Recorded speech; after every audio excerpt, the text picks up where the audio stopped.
Hi, everybody. I'm Ken Winter. I welcome you here to First Congregational Church. Dr. Ken Moore is our host on this site, and we thank you and the church for their hospitality here today. This is PICA Presents, and if you haven't been with us before, Placer Earth Care Action is the organization that does basically 2 items each month. This is the Sunday PICA Presents meeting, first Sunday of the month. And then third Thursday is a movie night, which takes place in the facilities of Auburn Presbyterian Church, which is at 13025 Bell Air Drive up near Bell Road and New Airport Road. And we'd love to have you join us for that as well. There is a little sign-up clipboard here in front so that you can give us your email address and we can make sure you are informed about the things that we do. Based on what happens today, we may decide to broaden what we offer on our menu as PICA. So we'll see about that, and stick around if you can and discuss this. For those of you on Zoom, we're going to invite you to use the chat to raise your questions. And I will be sitting in one of the pews here in the church. I will try to read that and relay your questions so that it gets some airtime with the rest of us here. There are some refreshments out there. Help yourself to those too. Bathroom is in the back on the left. Any other housekeeping things that we need to do? Well, again, thank you for coming. I wanted to introduce to you Alan Edwards, and he'll probably tell more about himself than I could ever know. So let's rely on him to do that. Welcome him today, please. Thank you. Well, good afternoon. I want to thank Ken Moore for inviting me here today, and the Congregational Church for hosting. I've been in and around all my life, and this is the first time I've ever been in here. It's an impressive place. I should make a caveat here. I've done a lot of presentations on climate change, but it's been a long time. I've been hiding in the woods for several years. So if this is a little rough, or if I drool or something really ugly, just bear with me. And I do sort of know how to use PowerPoint, but I'm much better on chainsaws.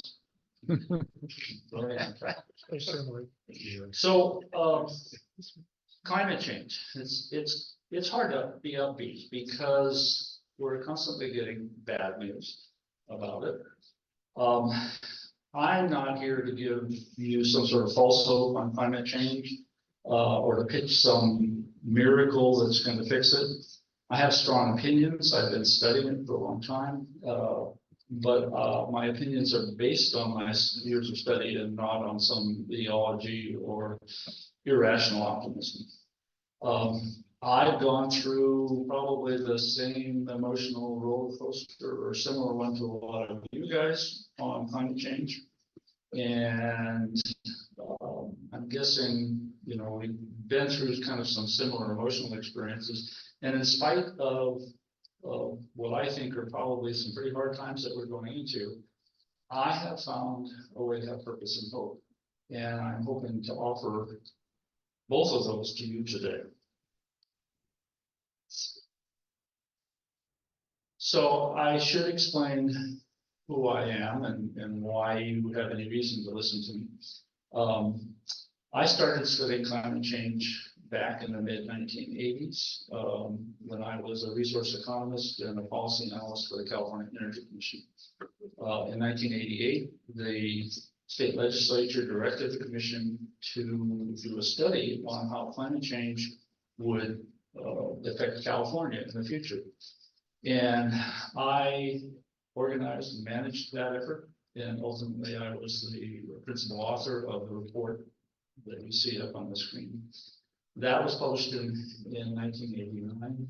It was in 1989, and our work was really well received. It was 6 agencies plus University of California, Lawrence Livermore Lab, and Scripps Institute. It was really well received, both in the scientific community and in the press and with the public.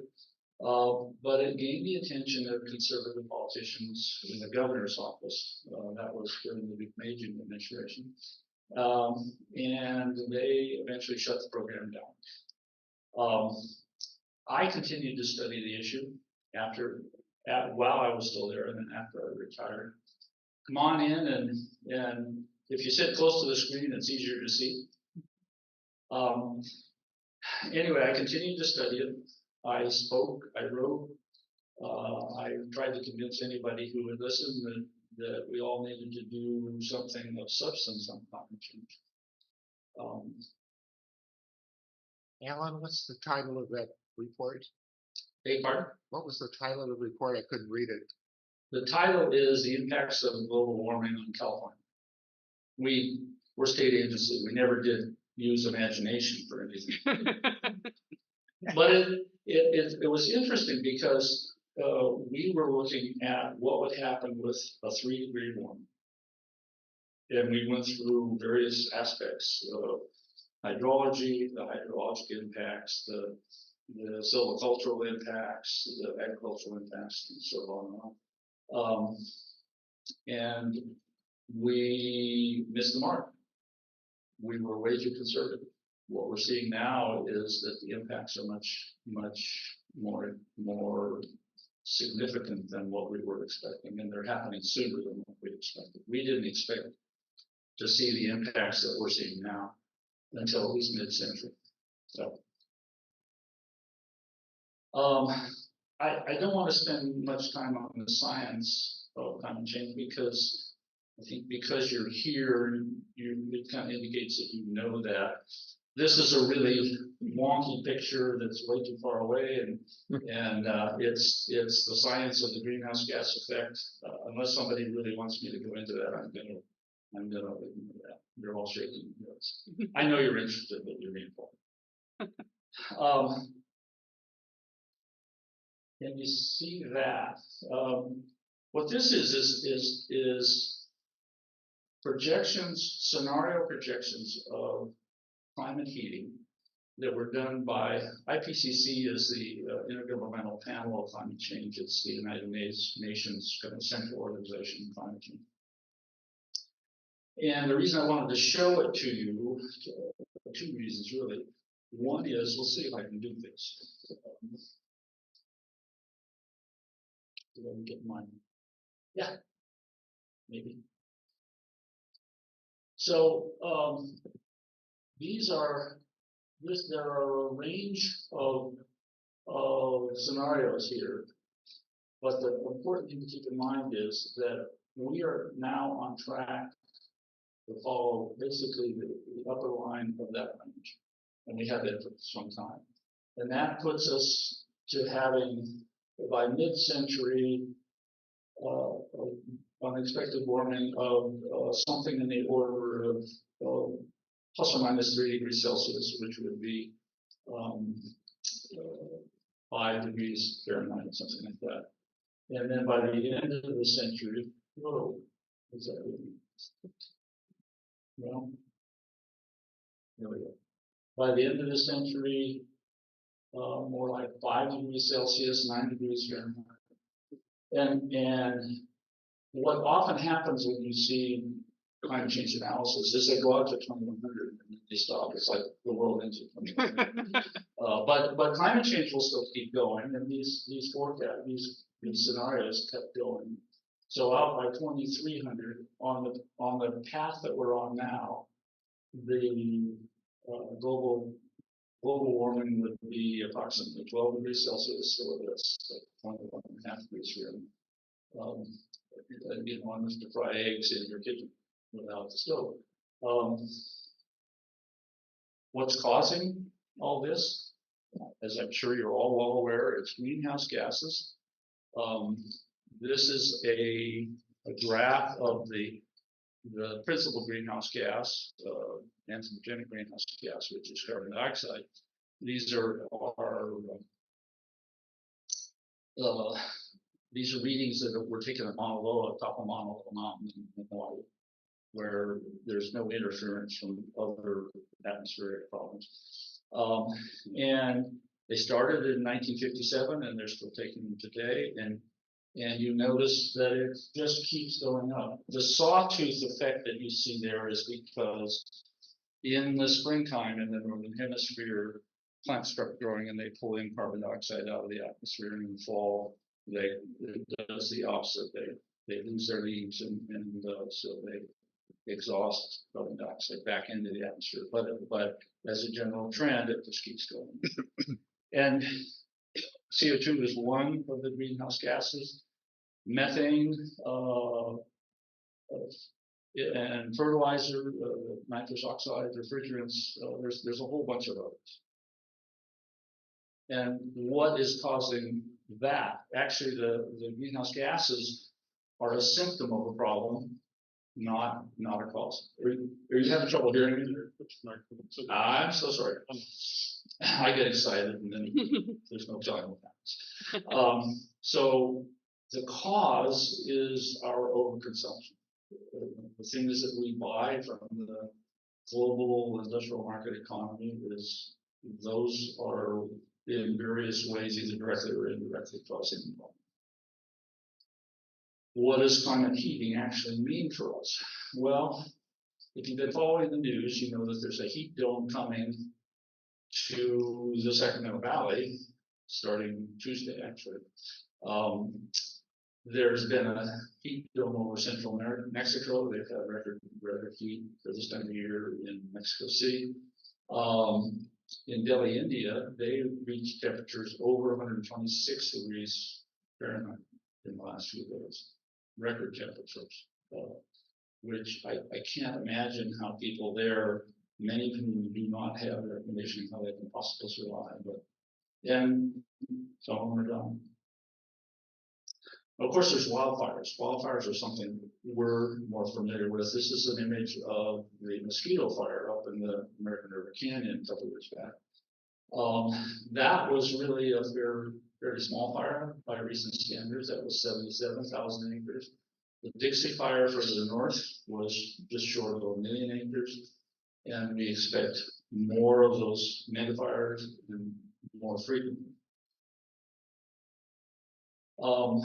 There's two kinds of flooding that come from climate change. One is more intense local flooding from rivers and streams that we might see around here, and the other is ocean flooding.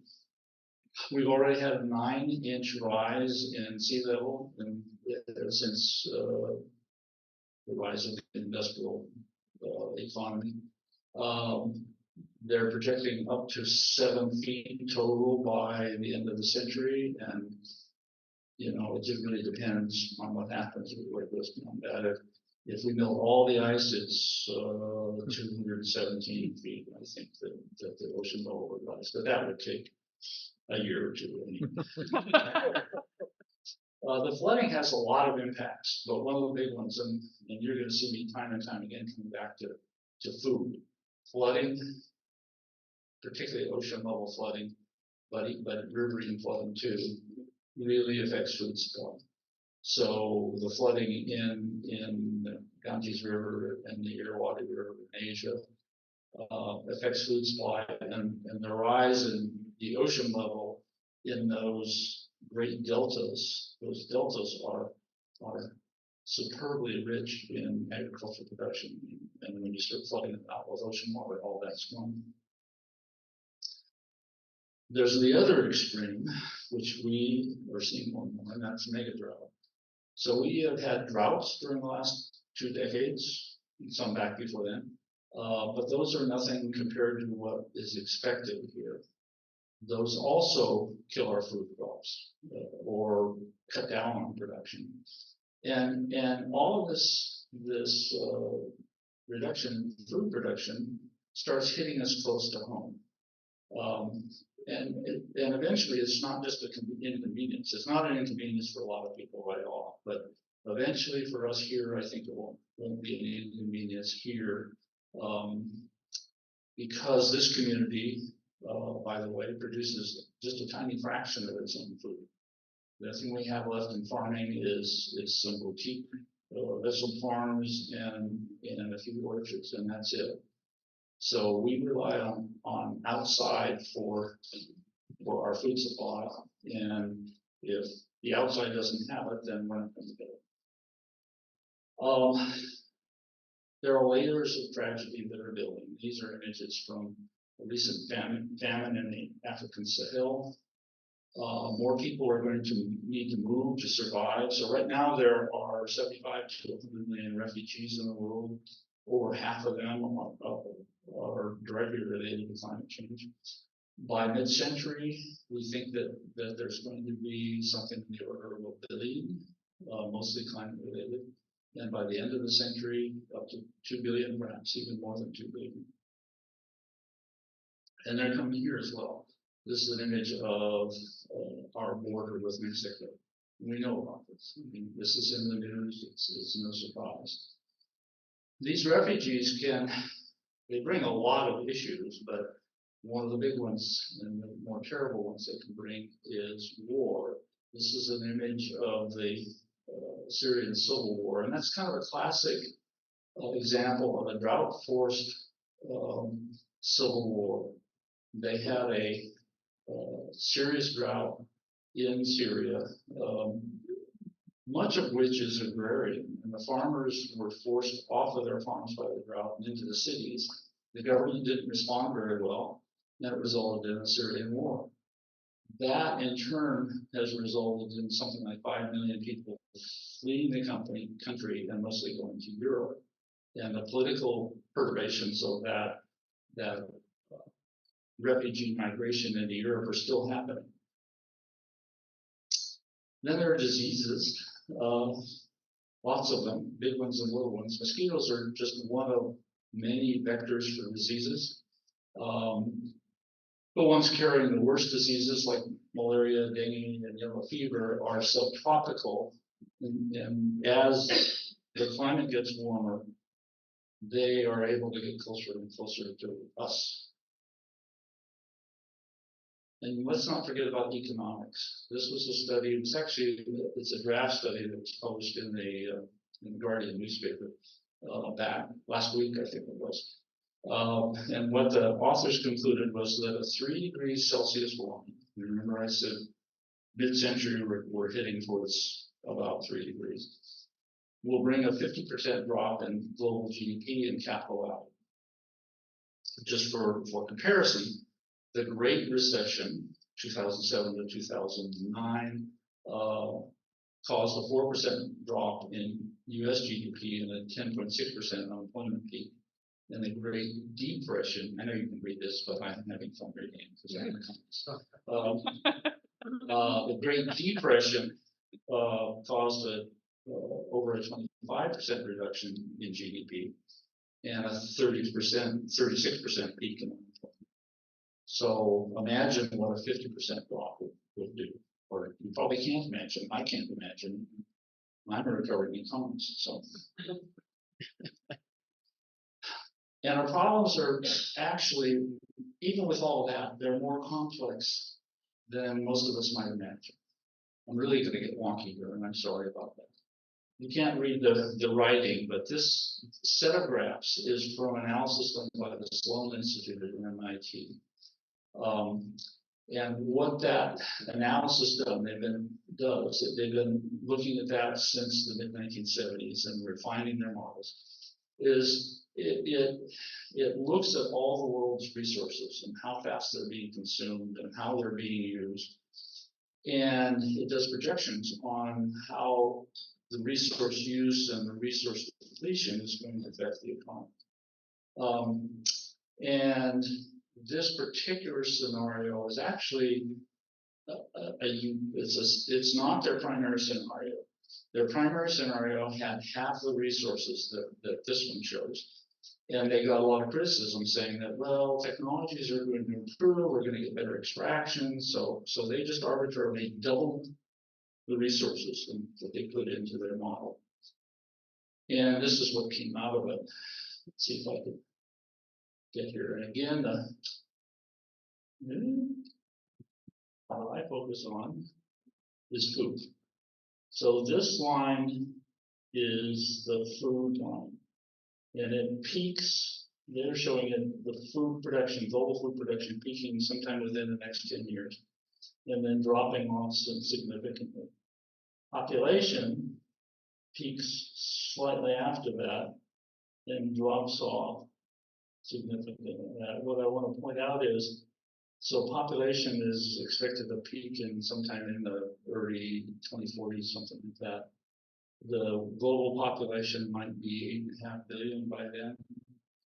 And it's cut to 1/3. In their model, it's cut to 1/3. Global population drops to 1/3 what it had.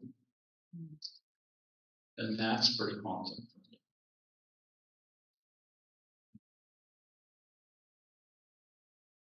And, okay. Even Gary Larson is speaking his mind on climate change. I don't know, can you read that or should I read it? Read it. Well, I'll read it. So the picture is pretty bleak, gentlemen. The world's climate is changing. The mammals are taking over, and we all have brains about the size of a walnut. Kind of like today. So how's your society responding? Well, of course, we're doing the old typical of blaming everyone else. Climate change and the efforts to stop it are also disrupting our political world. So this is a collage of populist nationalist politicians who are really taking advantage of the side effects of climate change. And they're in Europe, and they're obviously here in the United States. When all else fails, we try to find ways to avoid reality, and certainly we've become very good at that, but it doesn't really help very much. What about serious climate activists? And I certainly was one of those for a long time. They're raising awareness. They're going to rallies and conferences and on and on and on, demonstrations. They're pushing for political action, doing letter writing, fundraising, political campaigns. A lot of people are following at least the search for technology solutions. Most of us aren't going to invent technologies. We may become users of technologies, but in essence, we're more spectators and cheerleaders, hoping for miracles that haven't come yet. So what was I doing? Well, eventually, my work ended at the Climate Commission, the Energy Commission. I took an early retirement, but I kept speaking and writing about climate change. I was trying to get anybody who would listen to change their lives, to try to do something about it. Some of you suffered through some of my presentations. But I also turned my focus to my farm. We own 520 acres of forest, mostly forest land up outside of Colfax. And I felt like if I did everything right there, that forest would sequester something like 4,000 to 5,000 tons of CO2 a year, and could really affect things. And I was really haunted by images of people in the Sahel and the Ganges Delta in Central America who were directly affected by the things that we were doing here. So I wanted to help the victims of climate heating, first of all, and second, I knew enough to know that my forest was absolutely in jeopardy from climate change. And I felt like if I worked hard enough and convinced enough other people to do the same, that might help save my forest. So I continued that until about 4 years ago, and I came to a turning point. First, a wildfire had burned about a quarter of our place a few years before, but what I started seeing and really accepting 4 years ago was that my fir forest in particular, which was the predominant trees in the forest, were starting to die, starting to weaken and die because of the heat and the droughts. And it turns out this is not something unique to my place. It's happening all up and down the Cascades and the Sierras. Some scientists are now calling this the zombie forest because it's a doom, but most of the trees don't really realize it yet. But growth is slowed down. The trees are weak. They're very susceptible to anything that comes along, whether it's bark beetles or diseases or whatever. That was one thing that hit me. The next thing that hit me was I finally took a look. I realize I'm repeating this, but I took a look at this graph and this information, and it struck me that despite all of everyone's efforts, writing letters and trying to change the politics, and the efforts, your efforts, my efforts, international efforts, all the climate conferences, the conferences and parties, despite all of that, the data tells the story. And if you'll notice, all those things, again, pardon me with my search for, well, just look at the upper part of the curve. Do you see it diminishing during this time that we've been doing all this stuff? It just keeps going up and up. So that struck me. And then finally, I was diagnosed with an aggressive late-stage cancer. So I was facing personal challenge as well. And my hope had been replaced by something else. And I had to stop and reevaluate.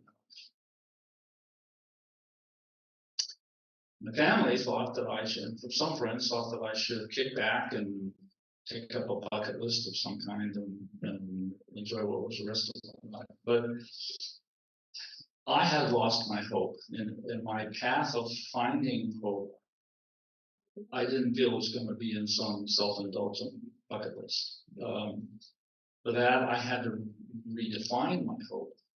And I couldn't any longer accept hope as some sort of wishful fantasy. At one point, I thought that I was going to be a part of helping save humanity. That was a fantasy. Nor could I let it rest in the hands of others, politicians or industry or something else. That hope, I learned my lesson. Hope just really wasn't going to be there. I had to turn to a new path of some sort, something that was a path that was worthy for me and achievable, where my work could make it a reality. And I needed something closer to home, and it was right out there in front of me. This tree is actually right across from my house. I needed a vision that I could actually work to achieve, or others could help me work to achieve as well. And a way to build hope, not find it. Finding hope is, I just decided that's the wrong concept. So I made a pivot in my life, a major pivot in my life. I recognized I couldn't serve humanity, but I could serve the land, and I could serve my community. And I could do it through these activities up here. And all of these are things that I could physically touch, and the outcomes would improve my life and improve the lives of people in my community close around me, not some vague human community.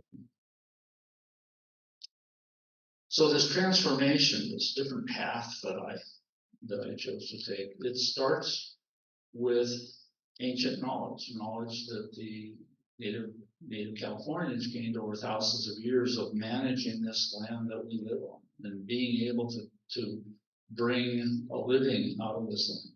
We're just here kind of as tourists. We scrape off the productive parts of the land and pop houses and stuff on it and then work someplace else. But they didn't do that. They had to depend on them. Part of the foundation of this new path is learning to protect the land from wildfires.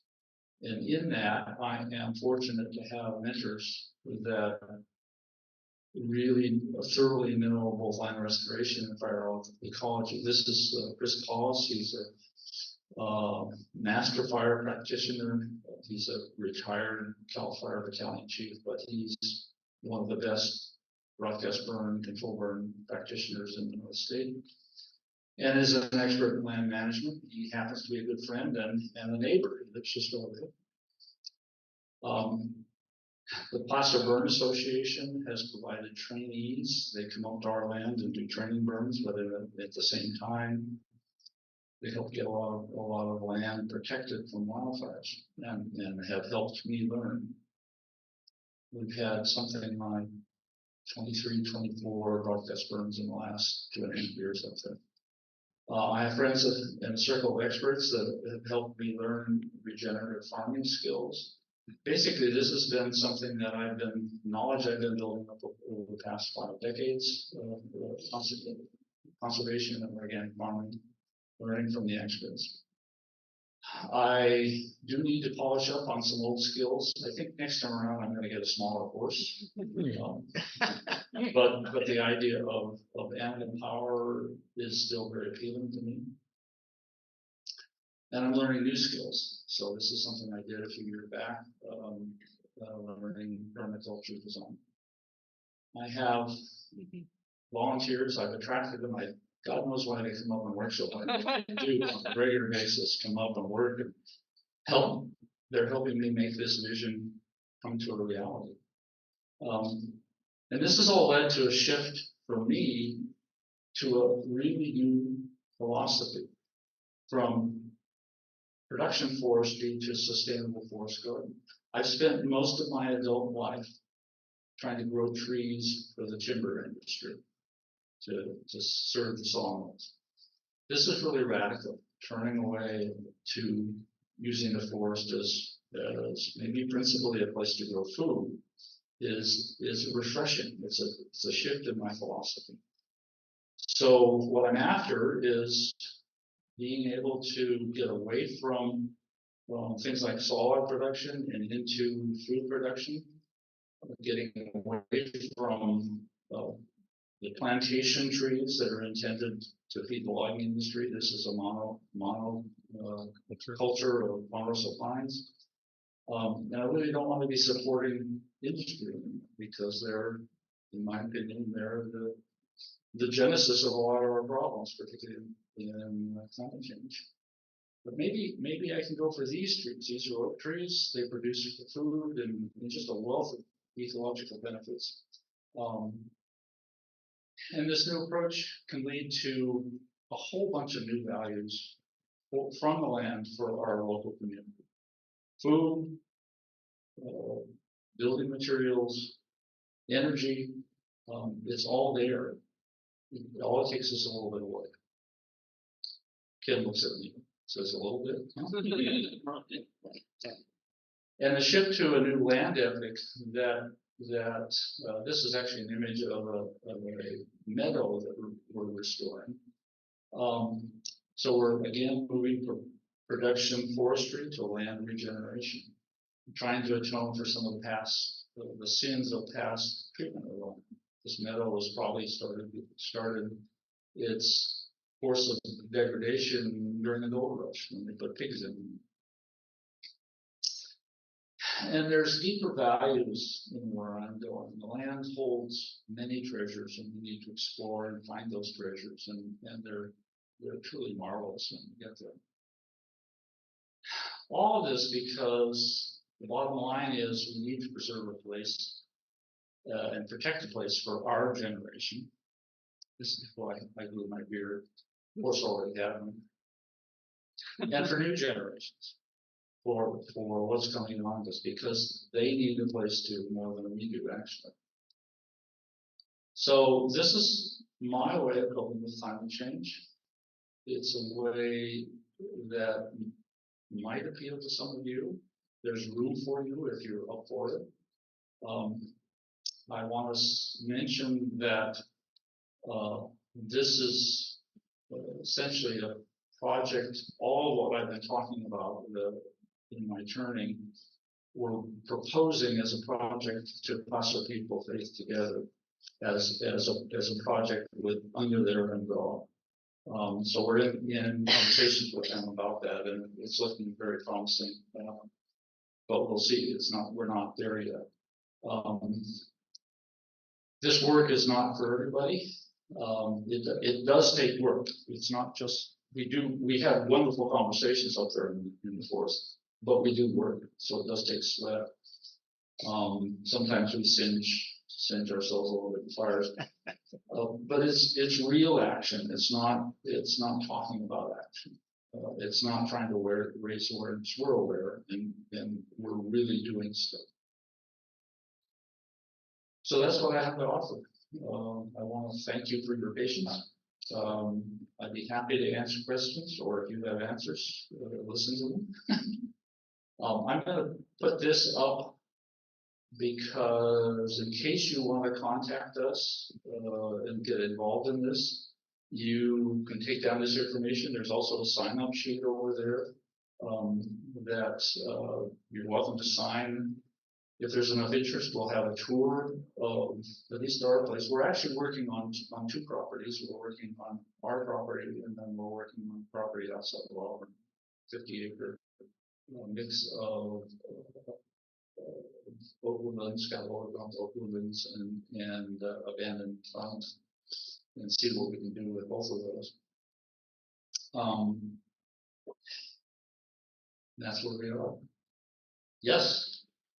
How is your farm being affected by the changing growing zones? I think that's what's killing the fir. So in concept, for every degree Celsius warming, the growing environment shifts upslope 500 feet. In Northern California, we've experienced a warming of about 1.5 degrees Celsius. My land from the bottom to the top is 700 feet. And the bottom of my land is essentially the bottom of the Douglas fir range for my area. So conceptually, the growing environment for Douglas fir has shifted upslope off my land. Now, the USDA growing zones are a little more tricky because with climate change, there's a general warming, but there are a lot more extremes of variability.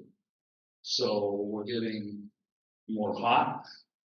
We're getting some extreme colds that we didn't have before. Although we have not had, it's not as cold as it was. We first moved there in about 30 years ago, and the coldest temperatures that I've seen were prior to that. But it gets very cold and just cold, kind of irrationally cold. So we had a cold snap 3 years ago. I think that actually came down here to Auburn in a late spring frost that was really devastating. Those things we're going to see those in climate change, even though we're shifting into a different growing zone, USDA growing zone. Yes. Your vision for where this will be like a year from now, 5 years from now. Take a picture of if it all went the way you could optimally work on more pieces of land that would work. Where would we be? Would you repeat the question? Yes. The question was, what's my vision of where this, I'll translate a little bit, where this project will be in a year and then 5 years. And longer than that. I'm 77. I figure I have another 25 years left. So 25 years. So right now, one of the things that we're working on here at our place, I will go there, is we're putting in trial gardens. We've had gardens before, but we're doing kind of a different set of things. So in this one, for example, in the back part of the garden, we're putting rain-fed crops. This year, short season potatoes and short season corn. In this one, we're trying a system for growing grain that was developed in Cornell University, and seeing how that works. These potatoes are receiving minimal irrigation. So anyway, we're trying a bunch of different things, and we're also propagating seeds. So in the center here, we're propagating it's called purple Montana corn seed. That's a very drought tolerant corn seed. We're going to see how that works. We have not quite a quarter of an acre in garden this year, mostly in these trial gardens. By next year, I'd like to see that to be an acre and a half or 2 acres up there of the property that we're working on down here. Maybe we can get an acre, something like that, in beds, or I'm being told maybe more than that. One of the things that we want to do this winter is some orchard on really deep soil on a couple locations in my land, so that we can start the process of developing rain-fed orchards. These will probably be apples and pears and maybe persimmon trees and figs. So by next year, we might have 2 or 3 acres in gardens. Still doing a lot of trials. I haven't even talked about the trials underneath where we're thinning out the oak trees, but we want to put trials in there and see what we can grow within the forest itself. This is in a valley that's surrounded by forest, but it's not actually forest. In 5 years, it really depends on how many people might be involved, but we could have a few dozen acres in growing. Part of the project that we're doing here is transforming the forest from a fir-dominated forest, fir and pine-dominated forest, to an oak forest. And in 5 years, I expect that transformation process to have covered maybe 50 acres, maybe more. On the other property down here, I think the structure of the forest is in place, but it needs to be weeded very heavily. So it has a basic structure of blue oaks, which are real productive acorn oaks, and it has the intrusion of an awful lot of interior live oak. And so we're weeding out the live oak and leaving this more spread out seed of blue oaks, and chipping up all the material we're taking out so we put it on the gardens. In 25 years, if everything goes the way my dreams would have them, then my place and the place down here would be fully functional. They would be producing sort of their optimal sustainable food crops. I didn't mention fire protection, but fire protection is a huge deal. If everything burns, it's just gonna mess everything. So we have to keep working on the fire protection. We're going to be doing a lot of work on broadcast burns this fall and this winter. Eventually I hope shifting to a process where rather than just burning off the fuel, excess fuel load, we're harvesting that so that we can compost it and put it on the gardens. But that's, again, we have to see how we can do that in the process. Am I answering the question? Okay. Yes. And I recall some conversation about sharing this work that's being done here with wider audiences. Could you talk a little about that? Well, we definitely want to put a big focus on training and education. So we're into some new systems in a way, and into reprising old systems. So the broadcast burning, protecting fire using broadcast burning is something that Native Californians used for 10,000 years. We're reprising that to use that to help protect our land from fire. It will be the same down here in Albany.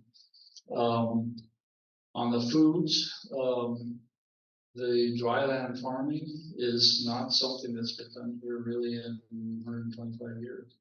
And so we're trying to develop systems for doing that, and we want to be able to teach people how to do that. We want to be able to learn together how to live very low emission lifestyles. And that's going to take research. It's going to take just trying things out, putting together, teaching people how to grow and process their own grains. All of that, we envision a very strong education and demonstration element to all of this. Does that get at Richard? Thanks for bringing that up. Yeah, and the other thing that's really important for us is to build the community while we're doing all this, not just kind of be our own isolated little people that occasionally come to classes or come up to a demonstration or something like that, but really build communities so we can move around and help each other and support each other while we're hopefully all making some sort of return in how we live. Yes. What do you do about feeding all and stuff? Say again. What do you do about deer who have a tendency to eat all this stuff you're growing? Well, there's two things you can do, two tools you can have. One is a fence, and the other is a rifle. So We chose the fence. we have fencing. We have this. Oh, I'm sorry. I'm getting out of the can. You good? Yeah. No, they're a big deal. It's not just deer. It's rabbits and squirrels. And if you're growing ground crops, gophers are a huge problem. You saw in that one picture, there was a dog there. He hasn't quite learned yet that he needs to dig holes while the gophers all are. He digs holes everywhere. But he's supposedly smart. He's a border collie. So, John, you had a question. Well, what's the short season for potato? You said a short potato season. What's that mean? You'll have to say it again. I didn't quite hear. You said there's a potato season. It's kind of a short season. Well, you can grow it if you've got good irrigation. You can grow potatoes all through the growing season. If you don't have good irrigation, if you're relying on rain fed, then the concept is you're filling the soil with water. The rain is filling the soil with water, and you want to have those potatoes start growing as soon as they can. And if you have short season potatoes, they're pretty deep rooted, so they can pull in the water in the soil and produce a potato crop in sometimes as little as 60 days. So we'll see. We have a trial on them right now. So you can do that several times a year then? If you have irrigation, but if you don't have irrigation, you do it in the springtime. If you're down here, Auburn or below, you may be able to plant them in the fall, and they'll grow some in the fall, and then go somewhat dormant in the winter, and then start growing very early in the spring because the soil will be full of water. And so that's better. But it depends on if you have irrigation or not. And I'm really trying to develop some agricultural systems that or revise them that will be valid if the water districts really aren't there to support us. Right now, Nevada Irrigation District can't deliver water this year to a lot of farmers because they've had some serious canal problems like way up in Huntington. That's just a little example. Let me get her first. Maybe. Yes. I'm confused about your idea about community access. Like if you have a big population of people, even if they're helping you, and limited land, what is your vision about food distribution if you're in fact successful?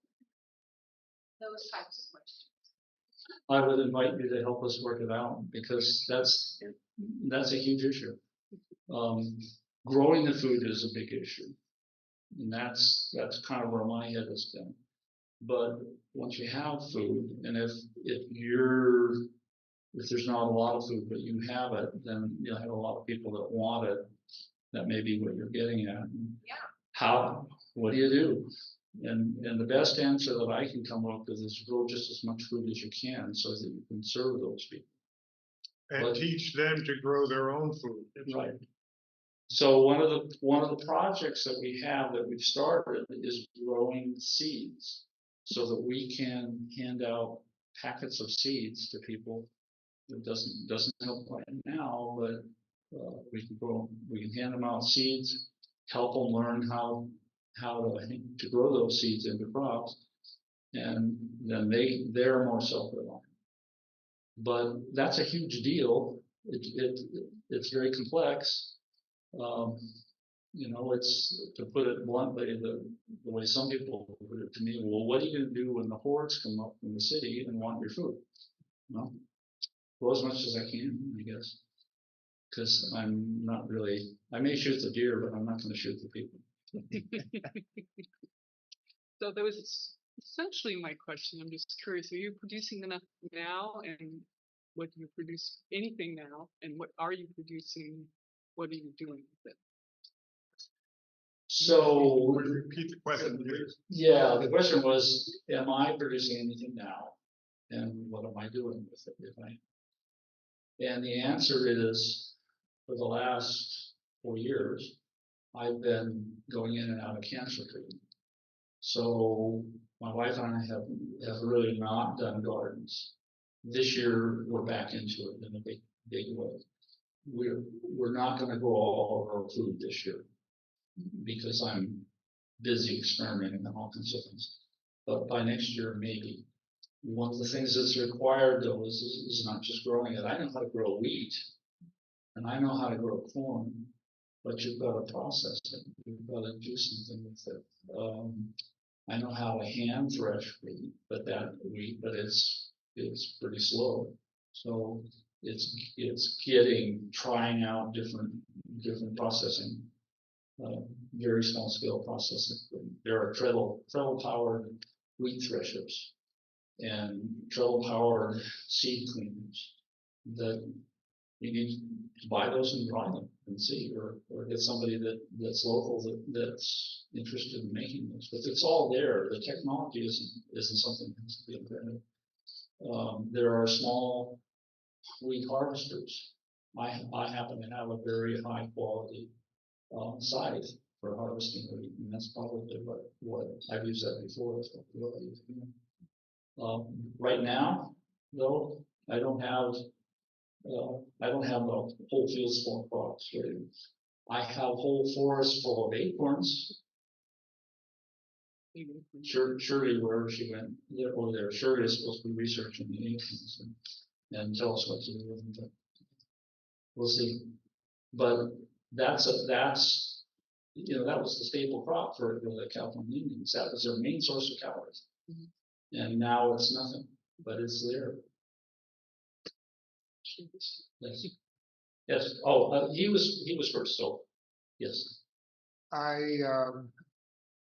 All the work I hear that's going on at your place from friends who are volunteering is burning out underbrush and a bunch, and clearing out the density of the forest. Can you say some more about what your end goal there is? Is it just fire protection, or rebuilding the water table, or There's two big things going on in the forest.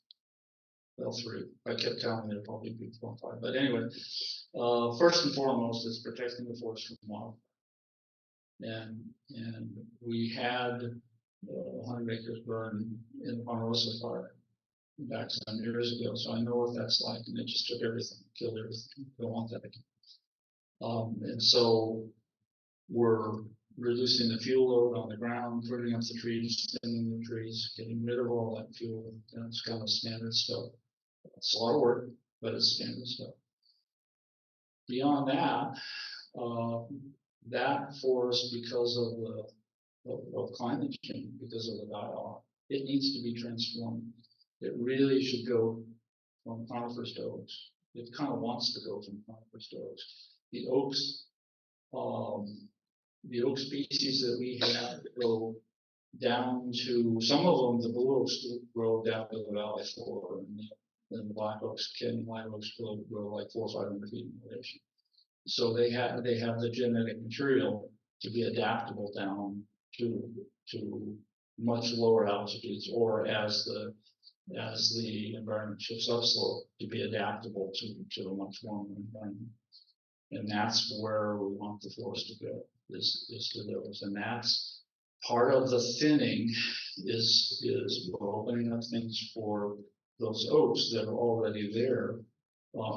We may plant some, but we have a lot that are there. We've done some, it's called coppice management on some of the oak stumps that were resprouting. And we'll continue to do that and prefer oaks. And in the long run, that may be a very much an opportunity for us. It's going to take a while. I've got quite a few oaks in my property off of Dry Creek. That way. And I lose 3 or 4 a year. Big size oaks, they just quit producing leaves and they fall over. And so I've been planting deciduous trees in there just for aesthetics. But I thought that my oaks were dying mostly because of water drought in the middle of the summer and stuff like that. You have the same problem at your elevation? Our oaks have been very durable. What's your elevation? It varies between 2,000 and 2,700 feet. So you're right. Yeah. Are you irrigating under your oaks? I try not to because they tell me don't. Yeah, because many of the oaks will develop oak root fungus if you irrigate them. So they're better off without irrigation. It turns out the healthiest ones that have planting around them that are being watered. So who knows? There is down in the thermal country down below Auburn, there is a die-off of the blue oaks going on. So they're not immune to that. I'm hoping we're in better shape, but we'll see. But you can get stumps to grow. If you cut them, yeah. The stumps that we're managing were cut. Those oaks were cut out. You know, of course, when they fall over, I have them cut, so I've got stuff that's. If they're sprouting, then you can manage the sprouts. If they're not sprouting, then you can put all the vitamin B1 on them you want. They're not going to do anything. You had a question with it. Other than the horse, any livestock involvement plan would have? Good question.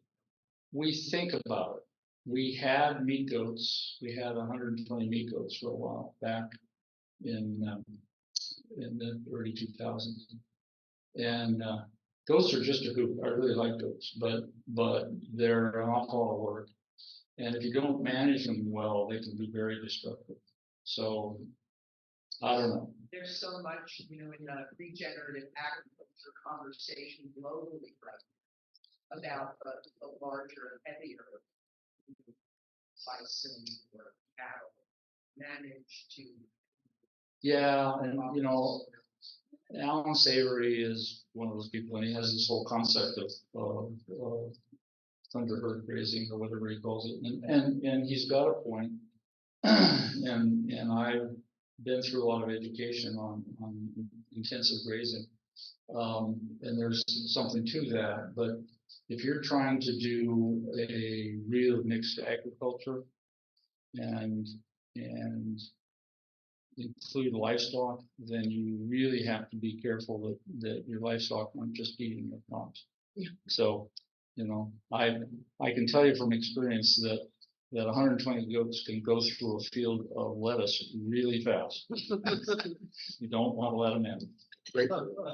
So maybe the answer is maybe, but there's only so much of me, so much of our volunteers. So that's something that if somebody wanted to come up and take on a project that included livestock in a very controlled way, that'd be terrific. Same with draft animals. Any draft animal.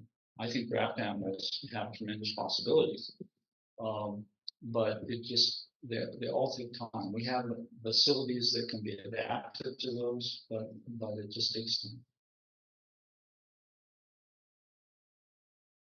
You look retired. So thank you very much. Just so you know, we have Bill Jackson put together a half an hour video presentation. He's been up sneaking around, taking pictures, taking videos, getting me to say things. I'm not exactly sure what I said. And he put it together into a half hour show that's on the screen. You can start it up out there. I would really encourage you to come up and provide us with your contact information, and we will reach out to you again if there's enough interest.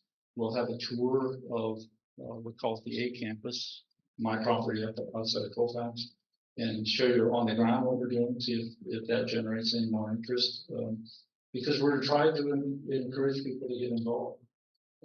Doesn't cost you anything, may cost a little sweat. But these the volunteers that come up usually smile, particularly if they're lighting fires. They get all excited about lighting fires. So anyway, thank you all for coming, for your patience. Oh yes, Bill. I was just gonna say that video is with a bent on the fire lighting in the front. And it shows, if you want to watch it, it shows people of all ages, mostly gray hair.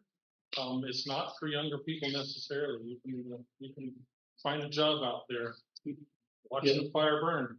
Yeah, I mean, if so, there's 4 of us in this room that have been doing it, and Bill's the youngest, and you know, we do it, and sometimes it, you know, depending on who you are and how you start, it may take a while to get in shape, and that's okay. And we don't laugh at you if you sit down because you're tired. It's okay. There's a place for a lot of people to do a lot of different things up there, but it is physical. It's not talking about doing stuff. It's actually getting it. It's serving an environment, trying to restore an environment. It's working towards making us more food independent. It's working towards building a community, trying to learn how to live in a climate change world. So all those things. And we invite you to join. Thank you very much. Let's thank you for his time.